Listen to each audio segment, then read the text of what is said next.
Special کہانی کے ناظرین السلام علیکم۔ راشد منہاز کے خاندان کا تعلق گرداسپور جموں کشمیر سے تھا۔ قیام پاکستان کے فوراً بعد ان کے والدین پاکستان ہجرت کر کے آ گئے اور سیالکوٹ کے قریب قیام پذیر ہوئے تھے۔ پھر لاہور، کچھ عرصہ راولپنڈی اور وہاں سے کراچی شفٹ ہوئے۔ راشد منہاز 17 فروری 1951 کو لاہور میں پیدا ہوئے۔ ابتدائی تعلیم کوئین میری اسکول سے حاصل کی۔ اس کے بعد والدین جب راولپنڈی شفٹ ہوئے تو وہاں سینٹ میری اکیڈمی میں تعلیم کا سلسلہ جاری رکھا۔ بعد ازاں مستقل رہائش کراچی منتقل ہوئی تو سینٹ پیٹرک کالج میں داخلہ لے لیا۔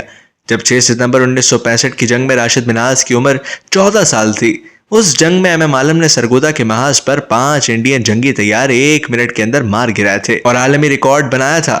راشد منہاز نے اسی وقت فیصلہ کر لیا تھا کہ وہ بڑے ہو کر اقبال کے شاہین کی طرح دشمنوں کا فضاؤں میں مقابلہ کریں گے۔ راشد منہاز کی ڈائری سے پتہ چلتا ہے کہ 6 ستمبر کی جنگ نے راشد منہاز کے مقصد حیات کا تعین کرنے میں اہم کردار ادا کیا۔ راشد نے فیصلہ کر لیا تھا کہ وہ ہر حال میں پاکستان ایئر فورس جوائن کریں گے۔ 16 سال کی عمر میں انہوں نے او لیول پاس کیا اور پھر جامعہ کراچی سے ملٹری اینڈ ایویشن ہسٹری کی تعلیم حاصل کی تھی۔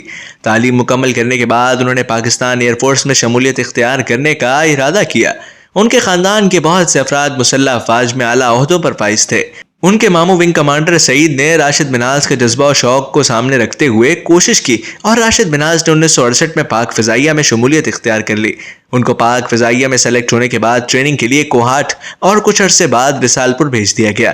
وہاں انہوں نے پاکستان ایئر فورس اکیڈمی سے فلائٹ کیڈٹ کی تربیت حاصل کی۔ 13 مارچ 1971 کو انہوں نے پاک فضائیہ میں کمیشن حاصل کیا۔ 20 اگست 1971 کی بات ہے کہ راشد منہاز مسرور ایئر بیس سے اپنی تیسری تنہا پرواز کے لیے 33 جیٹ سے روانہ ہونے لگے تو اچانک ان کے بنگالی انسٹرکٹر مطیع الرحمان نے انہیں روکنے کا اشارہ دیا اور طیارے میں سوار ہو گئے۔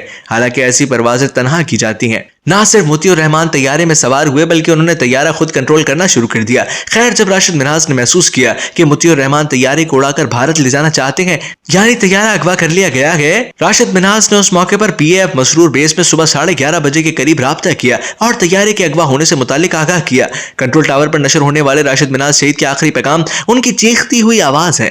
اس چیز کی گواہ کہ ان پیغامات کو نشر کرتے وقت وہ کسی سے دست و گریباں تھے۔ وہ کہہ رہے تھے، میں طیارے کو دشمن کے ہاتھوں میں نہیں جانے دوں گا، آپ انسٹرکٹر کے ساتھیوں کا پتہ چلوائیں۔ یہ آخری الفاظ تھے۔ اس وقت طیارہ بھارت کی سرحد سے 64 کلومیٹر دور تھا۔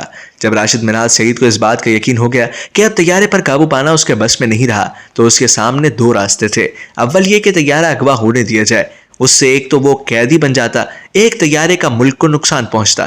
تو مطیع الرحمان جو پاکستان کے راز اپنے ساتھ لے جا رہا تھا وہ بھی دشمن کے ہاتھ لگ جاتا۔ دوسرے راستے میں طیارہ پاکستان کے قیمتی راز کو دشمن کے ہاتھوں لگنے سے بچایا جا سکتا تھا اور یہ راستہ شہادت کا تھا۔ شہادت ہے مطلوب و مقصود مومن، نہ مال غنیمت نہ کشور کشائی۔ میں جنگی قیدی بننے سے مر جانا بہتر سمجھتا ہوں، راشد منہاز نے اپنی شہادت سے چند دن پہلے اپنی چھوٹی بہن سے کہا تھا۔ ان سب باتوں پر خوبصورت آنکھوں والے دبلا پتلے چست بدن کے 20 سالہ نوجوان نے سوچا تو ہوگا۔ پھر اس نے طیارے کا رخ زمین کی طرف کر دیا اور دیکھتے ہی دیکھتے طیارہ گر کر تباہ ہو گیا۔ اس وقت انڈین بارڈر سے 32 میل کے فاصلے پر جہاز گر کر تباہ ہوا تھا۔ جس جگہ طیارہ گرا تھا اسے اب شہید ڈیرہ کا نام دے دیا گیا ہے۔ پہلے اس کا نام جنڈے تھا۔ یہ علاقہ کراچی سے شمال مشرق کی طرف دریائے سندھ کے کنارے تھوڑے فاصلے پر واقع ہے۔ قوم و وطن اس نونہار فرزند کو سلام پیش کرتی ہے۔ جب تک ملک کے دفاع کرنے والے ایسے اقبال کے شاہین سلامت ہیں، دشمن اس ملک کی طرف بیلی آنکھ سے نہیں دیکھ سکتا۔ حکومت پاکستان نے راشد منہاز کو اعلیٰ ترین فوجی اعزاز نشان حیدر سے نوازا اور اعلیٰ ترین فوجی اعزاز حاصل کرنے والے مسلح افواج کے کم ترین اور پاک فضائیہ کے واحد افسر ہے۔